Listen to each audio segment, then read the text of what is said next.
Galera, primeiramente bom dia mesmo, né? Tem sido bom demais esse mês, a gente assim, compartilhar as coisas que Deus tem falado dessa igreja, né? Nós começamos tratando aí o tema de ansiedade, vocês vão ver que tudo isso tem a ver com aquilo que nós vamos tratar esse mês completo mesmo, né? E como essas preocupações que a gente tem, às vezes elas são totalmente legítimas. E são legítimas mesmo, mas quando, a gente até mencionou outra vez, quando isso ocupa o primeiro lugar do nosso coração, é que às vezes é um problema, né? Talvez uma das maiores dificuldades que nós tenhamos é o confiar em Deus. Confiar em Deus não é fácil, gente.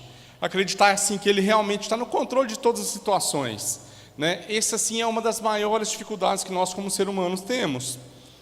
E nós temos desejos, né? E qual que é o desafio? É alinhar esses desejos, né, juntamente com aquilo que está no coração de Deus, com a vontade de Deus.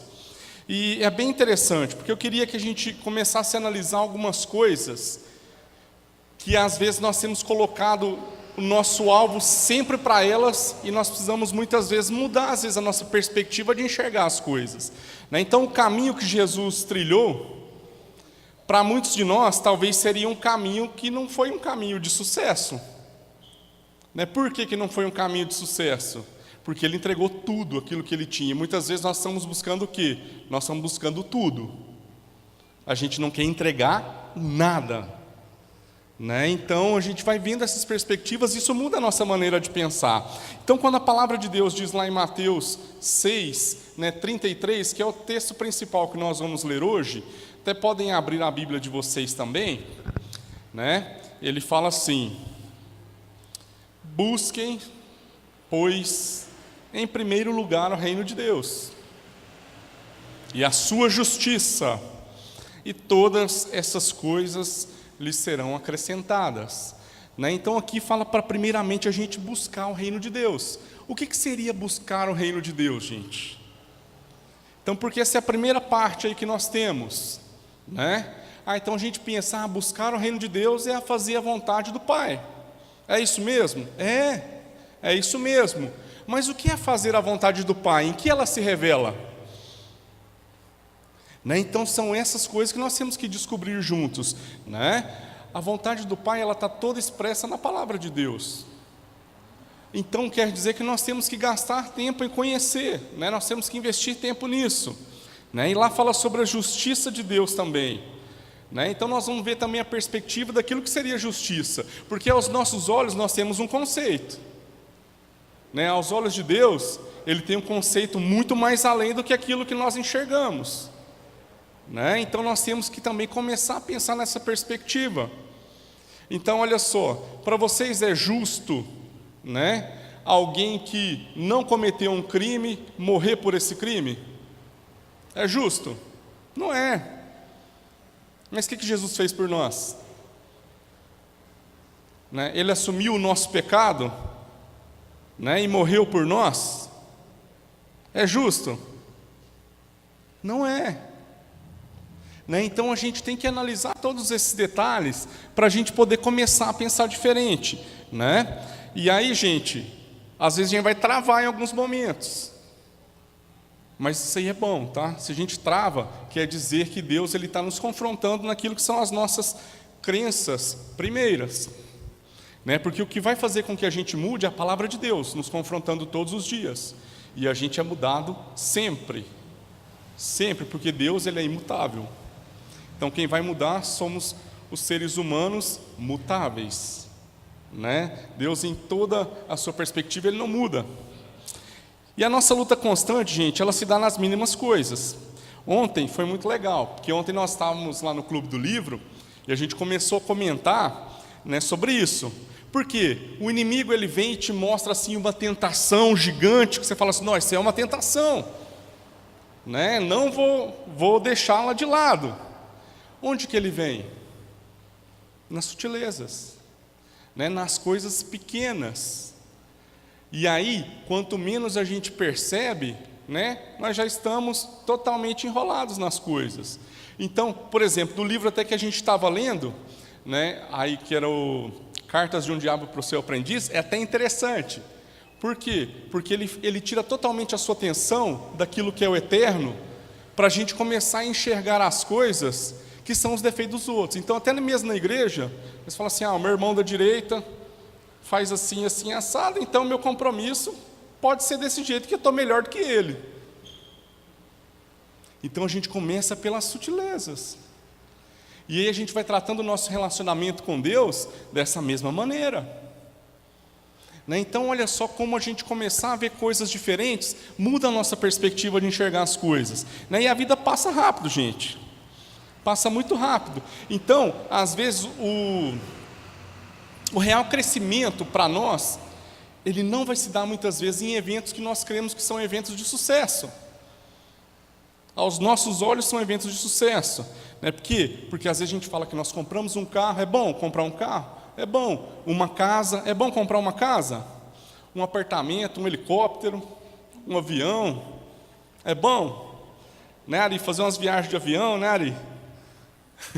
Então olha só, gente, às vezes nós estamos colocando o nosso principal foco nisso.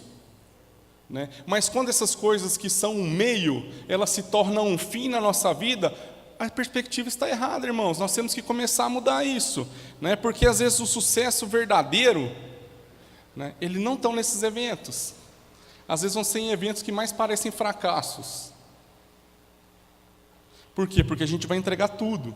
São eventos que mais parecem eventos de insucesso. Então, por exemplo, o que as pessoas dizem hoje a respeito de nós? Elas falam assim: você é aquilo que você faz. Mostram seus troféus, mostram seus diplomas. Isso é o que você é. Isso é o que nós somos de verdade, irmãos? Não. Mas às vezes nós temos um conceito de que sim. E mesmo estando aqui, escutando todas as coisas que nós temos escutado o tempo todo. Então a palavra de Deus, meu irmão, ela veio até nós num caminho muito contrário disso. Então Jesus, ele perdeu muitas vezes para que muitas vezes nós pudéssemos ganhar. Então hoje, se a gente perde alguma coisa que a gente alcançou, a gente se frustra, a gente se sente mal. Por quê? Você fala assim: não, um bem que eu tenho não pode ser tomado. Eu lembro quando a gente foi para o Peru, a primeira preocupação foi o nosso apartamento que nós compramos financiado, Minha Casa Minha Dívida, certo? E aí, gente, vou falar para vocês, primeira coisa que todo mundo da família perguntava: e o apartamento? Eu falei assim: olha, o apartamento, se nós tivermos dinheiro para pagar, vai ser pago.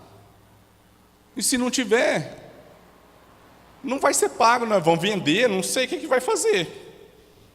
Mas se aquilo lá, meu irmão, fosse a primeira coisa, eu falasse assim: nossa, tem um apartamento. Se aquilo me impedisse de avançar naquilo que Deus me chamou para fazer, eu coloquei as coisas que são um meio como um fim. Então a nossa perspectiva ela é equivocada.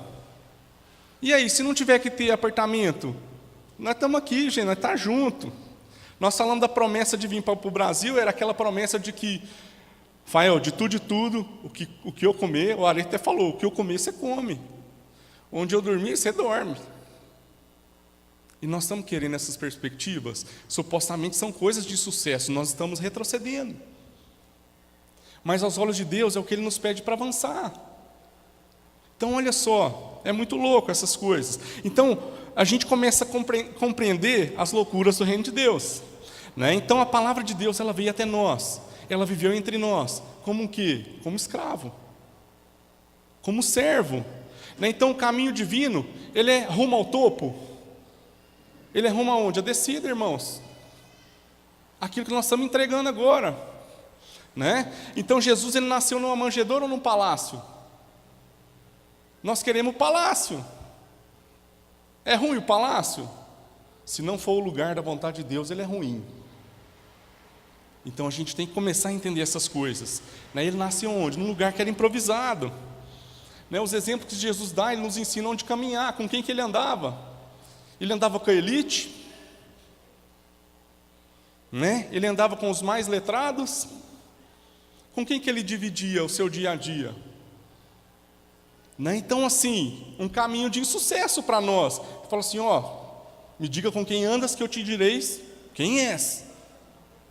E aí, irmãos, é isso mesmo? Está certo esse ditado? Não está. Por quê? Porque a gente se corrompe muitas vezes com essas coisas. Coisas que são inculcadas, né? Inculcadas na gente. É inculcada mesmo, né? Metida aí na cabeça, desde muito novo. É a cultura onde a gente vive. Né? Então, o Filho do Homem, ele veio para servir e não ser servido. Isso que a palavra de Deus diz para nós lá em Filipenses 2. Ele esvaziou-se de si mesmo, ele assumiu a forma de servo. Né? E se a gente vai na tradução, servo ali, que vem da palavra doulos, o que significa? Escravo. Quem quer ser escravo, irmão? Né? Então o caminho rumo ao topo é rumo à descida.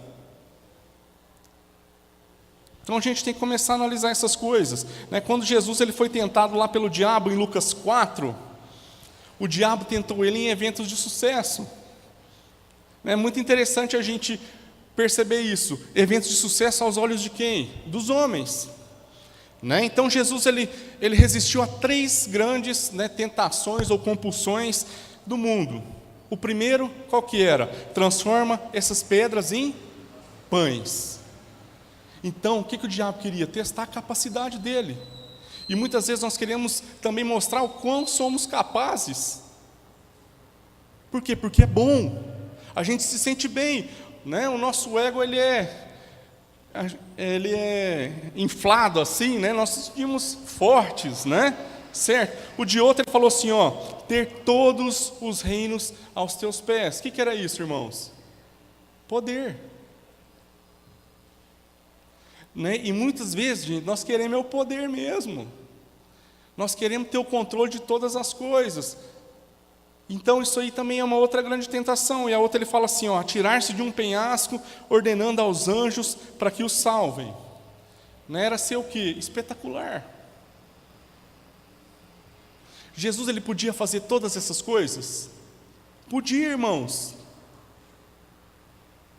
Se ele não fez, por que nós queremos fazer? Né? Onde está o nosso foco? Então são em pequenas coisas que a gente se vende. São as pequenas coisas que mostram onde está o nosso coração. Né? Então como está a vida com Jesus? A nossa vida com Jesus? Nós queremos muitas vezes afirmar os nossos direitos. Aquilo que a gente tem. E a gente fala que nós somos o que temos. Irmãos, se nós realmente somos o que temos, nós temos Jesus nessa vida. E nós temos que viver como Ele viveu. Essa afirmação é válida. Né? Então, quando a gente vê uma grande pedra no caminho nosso, nós conseguimos desviar dela facilmente. E é tranquilo. Né? Eu lembro que no dia do meu casamento, na esquina da casa onde eu morava, tinha umas pedrinhas pequenas, e eu saí de moto. Não vi, mano. Fui virar, caí. Caí no dia do meu casamento, fiquei tudo ralado aqui, ó. Eu vi as pedras pequenas? Não vi. Então a gente não cai com pedra grande, irmão. São as pequenas que nos derrubam. E às vezes, vocês já tiveram pedra no sapato? Às vezes você está apressado, você não tira ela. Depois você vai acostumando. Né? Aí você vai, chega no final do dia, a pedrinha lá ainda, depois, nossa, a pedra está aqui, né? E você tira ela, depois você põe o calçado de novo, é outra vida. Então a gente não cai com coisa grande, irmão. A gente tropeça nas pequenas coisas, né? Então a gente deveria ter a capacidade de discernir todas essas coisas, e nós nos tornamos reféns disso.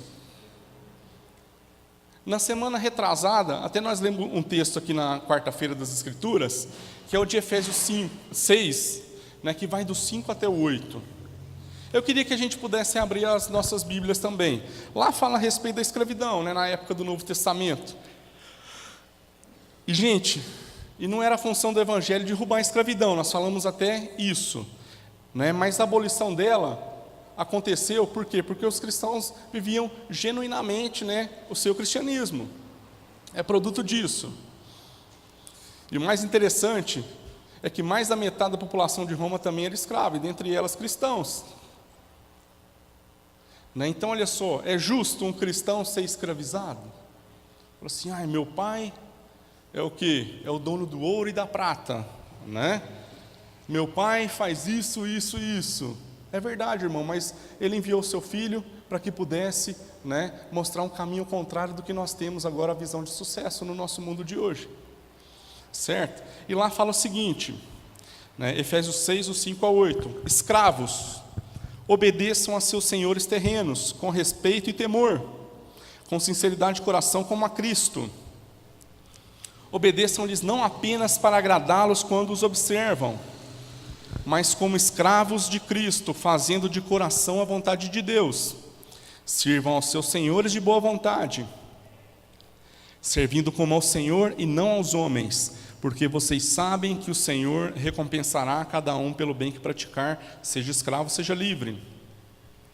Vocês, senhores, tratem seus escravos da mesma forma. Não os ameacem, uma vez que vocês sabem que o Senhor deles e de vocês está nos céus, e Ele não faz diferença entre as pessoas. Então, olha só, isso aqui vem somar muito para aquilo que é a nossa conduta, né? Aqui fala a respeito do serviço, que mesmo as pessoas como escravas, né, elas tinham que servir a seus senhores de maneira o quê? Excelente.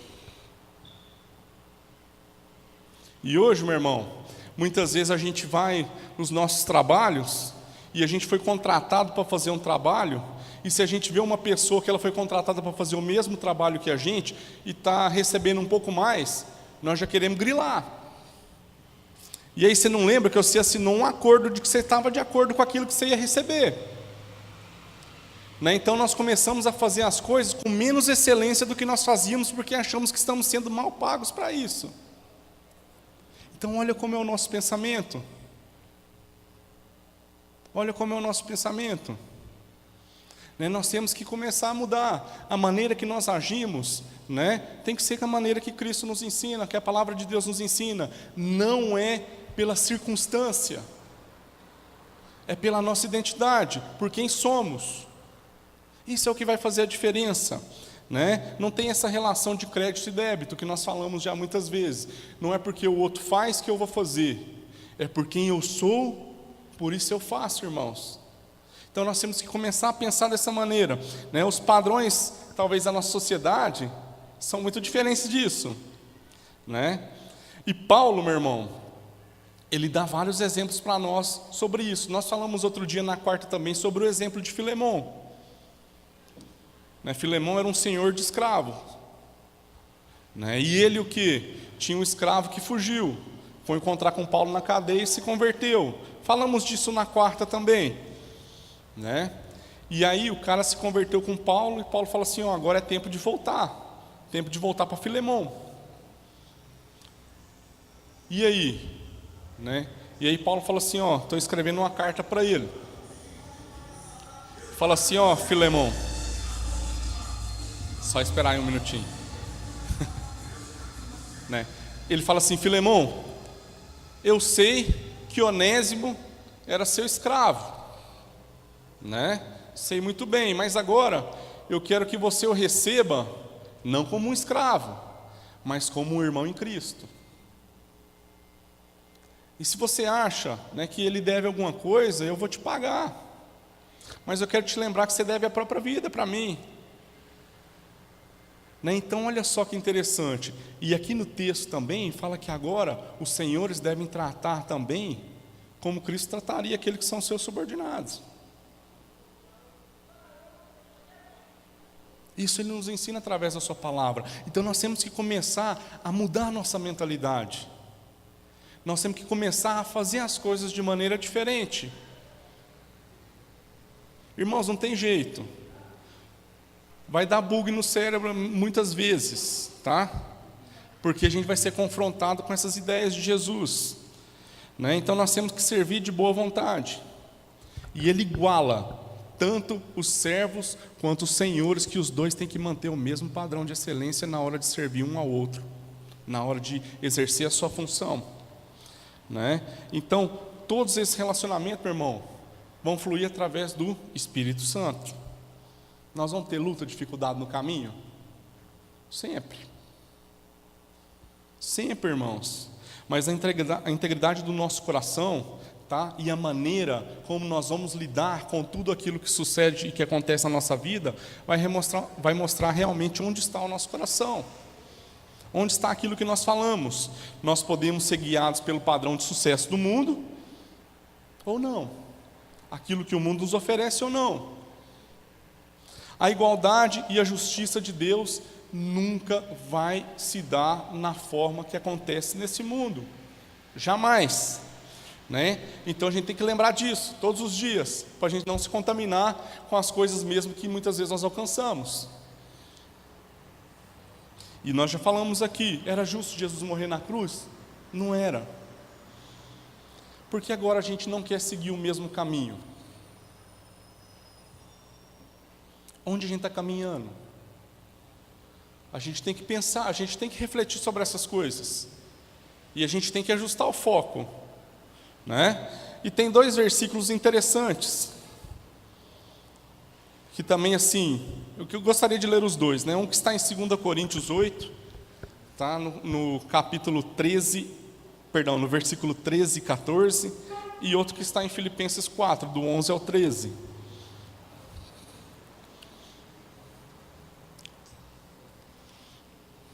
Primeiro de 2 Coríntios.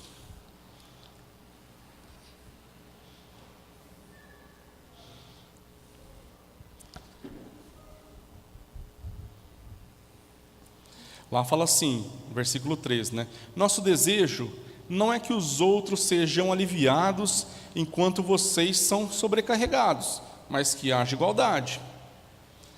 No presente momento, a fartura de vocês suprirá a necessidade deles, para que, por sua vez, a fartura deles supra a necessidade de vocês. Então aí, né, haverá igualdade. Olha só que conceito louco, né? Então, às vezes, para nós, igualdade é porções iguais para cada pessoa. A igualdade de Deus é aquilo que cada um necessita, porque nós somos diferentes, né? E às vezes, a comida que tem lá em casa para 2 não é a comida que vai ser para 4 ou 5 na casa do Rafael. Então olha só que interessante, né? Então isso é uma vida de comunidade, isso é entender aquilo que Deus, né, Ele realmente tem, né? Quando eu começo a repartir com aquele que não tem ou tem pouco. E nós já falamos muito sobre isso. Prosperidade não é o que sobra é desperdício, irmão, porque alguém está precisando. Então nós temos que começar a ver as coisas de maneira diferente. Em Filipenses 4, do 11 ao 13, fala assim, esse é um versículo que a gente escuta bastante também, né, o 13, né? Fala que tudo posso naquele que me fortalece, mas a gente não lê a história antes, né? E a história que está antes fala assim, no versículo 11, não estou dizendo isso porque esteja necessitado, pois aprendi a adaptar-me a toda e qualquer circunstância. Sei o que é passar necessidade e sei o que é ter fartura.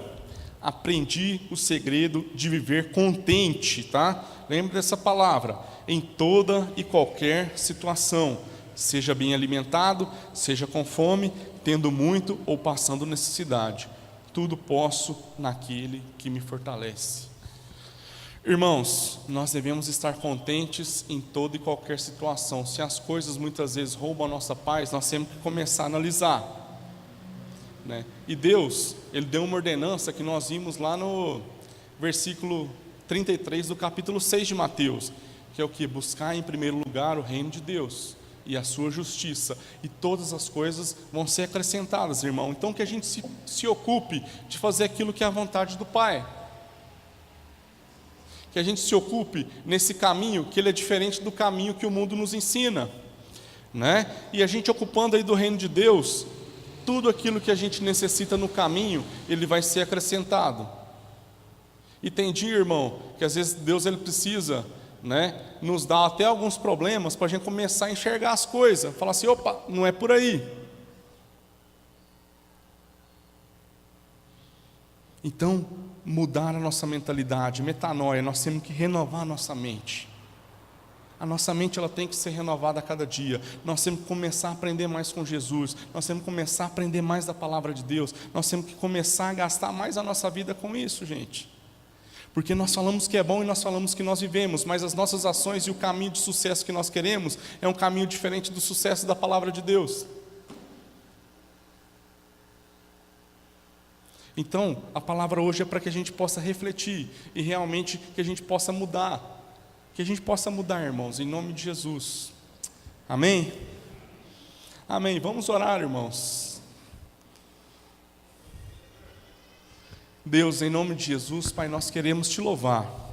Primeiramente, agradecer, Deus, pelo sacrifício do Senhor Jesus por cada um de nós. Obrigado, Pai, por mostrar realmente qual é o caminho que nós devemos seguir, Pai.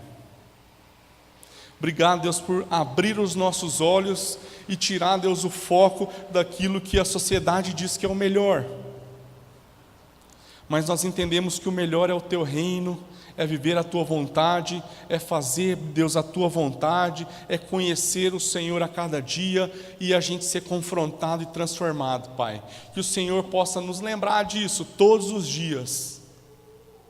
Derrama sobre nós, Deus, o Teu amor, derrama sobre nós da Tua graça, derrama sobre nós da Tua sabedoria, do Teu entendimento, Pai, para que a gente possa viver dignamente diante do Teu sacrifício por cada um de nós. E que as nossas ações, Pai, elas se revelem, Deus, no alcance ao próximo, Pai, na vida do meu irmão, Deus. Em nome de Jesus, Pai. Obrigado, Deus, pelo privilégio e pela oportunidade que a gente tem, Deus, de aprender juntos aquilo que o Senhor tem colocado, Deus, no coração dessa igreja, Pai. Em nome de Jesus, nós te louvamos e te agradecemos. Amém. Amém, irmãos. Deus abençoe. Vamos em paz. Em nome de Jesus.